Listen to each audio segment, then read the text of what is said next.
নমস্কার বন্ধু। জয় শ্রীকৃষ্ণ, জয় শ্রীকৃষ্ণ, জয় শ্রীকৃষ্ণ। আজ আমি আপনাদের সামনে একটু অন্য বিষয় নিয়ে উপস্থিত হয়েছি। সেটি হচ্ছে একটি ধর্মীয় বিষয়, একটি আধ্যাত্মিক বিষয়। সেটি হচ্ছে জন্মাষ্টমী। কয়েকদিন আগেই আমাদের সবার ঘরে ঘরে জন্মাষ্টমী উৎসব পালন হয়েছে, বিশেষ করে বাঙালি হিন্দুদের ঘরে। কিন্তু এই শ্রীকৃষ্ণ জন্মাষ্টমী কেবল একটি দিবস নয়, এটি ধর্ম, ন্যায়, প্রেম এবং ভক্তির চিরন্তন একটা বার্তা বহন করে। জন্মাষ্টমীর মাহাত্ম্য আমাদের স্মরণ করিয়ে দেয়, অন্ধকার যতই গভীর হোক, ভোরের আলোক রশ্মি এসে তাকে নিশ্চিহ্ন করবেই করবে। তাই ভক্তি এবং প্রেমের শুরুতে এই দিনে আমাদের প্রার্থনা, হে কৃষ্ণ, হে কৃষ্ণ ভগবান, হে করুণাময় কৃষ্ণ, তুমি এসো, তুমি এসে আমাদের হৃদয়ের কারাগারে আমাদের অন্ধকার, অজ্ঞতার অন্ধকার ভেদ করে আমাদের জ্ঞান, প্রেম এবং শান্তির একটা আলো আমাদের শরীরে, আমাদের হৃদয়ে জ্বালিয়ে দাও প্রভু, জ্বালিয়ে দাও। এই যে জন্মাষ্টমী তিথি, এই নিয়েই আজকে আমার কিছু বক্তব্য আপনার সামনে তুলে ধরার চেষ্টা করছি। জন্মাষ্টমীর শ্রীকৃষ্ণের জন্ম রহস্য আমরা সকলেই জানি, সে নিয়ে আমি কিছু এখন বলছি না। কিন্তু এটা যে শুধু একটা সনাতন ধর্মের জন্য নয়, এটা একটা আধ্যাত্মিক উৎসব শুধু যে নয়, কেন সেটা নিয়ে আমি আজ কিছু বলতে চলেছি। ভাদ্র মাসের কৃষ্ণপক্ষের অষ্টমী তিথিতে মধ্যরাত্রিতে পরমেশ্বর শ্রীকৃষ্ণ মথুরার কারাগারে দেবকী এবং বসুদেবের কোল আলো করে আবির্ভূত হয়েছিলেন। কেন আবির্ভূত হয়েছিলেন? অশুভ শক্তিকে দমন এবং ধর্ম প্রতিষ্ঠার জন্য আবির্ভূত হয়েছিলেন। তাই জন্মাষ্টমী শুধুমাত্র আনন্দ উৎসব কিন্তু নয়। জন্মাষ্টমী শুধু একটা আনন্দ উৎসব নয়, এটি ন্যায়ের জয় এবং অকল্যাণের বিনাশ, এরই একটা প্রতীক। তা আমি আগেই বলেছি যে শ্রীকৃষ্ণের জন্ম নিয়ে আমি একখান কিছু বলবো না, কারণ সেটা আমরা সবাই জানি। শ্রীকৃষ্ণের জন্ম, শ্রীকৃষ্ণের ক্রিয়াকর্ম সবাই জানি।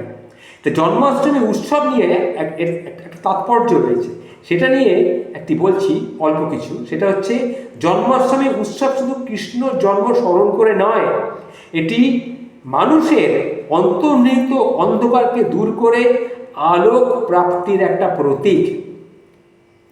শ্রীকৃষ্ণের জন্ম হয় মথুরার কারাগারে মধ্যরাতে। সেটা কিসের ইঙ্গিত করে?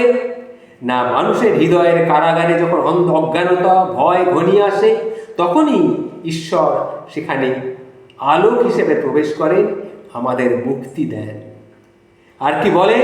তখনই আকাশে বাতাসে ধ্বনিত হয়, যদা যদা হি ধর্মস্য গ্লানির্ভবতি ভারত অভ্যুত্থানং অধর্মস্য তদাত্মানাং সৃজাম্যহং।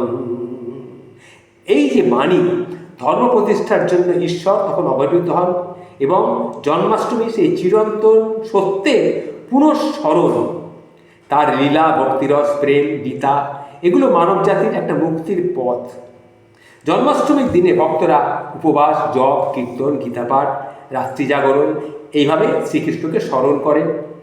তারা নাম সংকীর্তন করেন, আরতি করেন, স্মরণ করেন।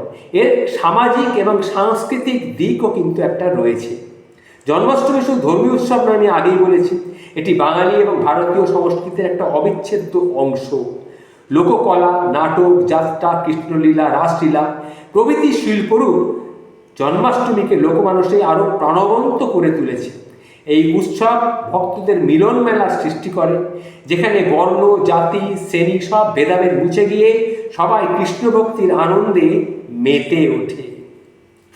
এর আধুনিক কিছু প্রাসঙ্গিকতাও কিন্তু রয়েছে, যেরকম আজকের যুগে ভোগবাদ, হিংসা, স্বার্থপরতার ভিড়ে জন্মাষ্টমীর মাহাত্ম্য বিশেষভাবে গুরুত্বপূর্ণ। কেন বলছি সেটা শুনুন। শ্রীকৃষ্ণ আমাদেরকে শিখিয়েছেন কি?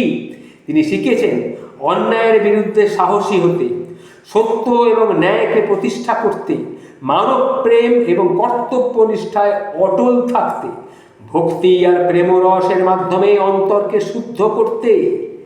আর শ্রীকৃষ্ণের বাণী হলো এক একটা পূর্ণাঙ্গ জীবন দর্শন।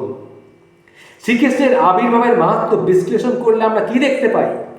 শ্রীকৃষ্ণের আবির্ভাব কেবলমাত্র ঐতিহাসিক বা পৌরাণিক কোনো ঘটনা নয়, একটা গভীর আধ্যাত্মিক সত্যের প্রতীক। কারাগারের অন্ধকার হচ্ছে মানুষের অন্তরের অজ্ঞানতা, ভয় এবং আসক্তির প্রতীক। সেই অন্ধকার ভেদ করে শ্রীকৃষ্ণের জন্ম নিলেন এবং ঈশ্বরীয় চেতনায় মানুষকে উদ্বুদ্ধ করলেন, তার আত্মপ্রকাশ হল। মধ্যরাত্রি কি নির্দেশ করে না জীবনের সবচেয়ে অন্ধকার সময়ে ঈশ্বরের আলো সেখানে প্রবেশ করতে পারে। যমুনা নদীর তীর পার হয়ে গোকুলে যাত্রা, সেটাও কিন্তু একটা প্রতীক। ভক্তি এবং আস্থার স্রোতে ভেসে গিয়ে হৃদয়ের গোকুলে ঈশ্বরের আসন গ্রহণ। এইভাবে শ্রীকৃষ্ণের জন্ম আমাদেরকে বোঝায় যে মানুষের অন্তর্ভক্তি, দয়া, সততার জন্য কিভাবে প্রস্তুত করা উচিত। তাই জন্মাষ্টমীর করণীয় এবং শিক্ষা থেকে আমাদের কি শিখলাম না জন্মাষ্টমীর পালন কেবলমাত্র একটা আচার বা আচরণ নয়, তা জীবনের জন্য মহৎ শিক্ষা বহন করে, জাগরণ সৃষ্টি করে। রাতভর কৃষ্ণ নাম জপ করা, কীর্তন করা মানসিক অন্ধকার দূর করার একটা উপায়। এটি ভক্তকে সতর্ক এবং সজাগ রাখে। গীতা পাঠ আমরা যে করি, শ্রীকৃষ্ণ গীতায় যে কর্তব্যনিষ্ঠা, সমতা, ভক্তির উপদেশ দিয়েছেন তা মানব যাত্রায় প্রয়োগ করার শিক্ষা নেওয়া উচিত।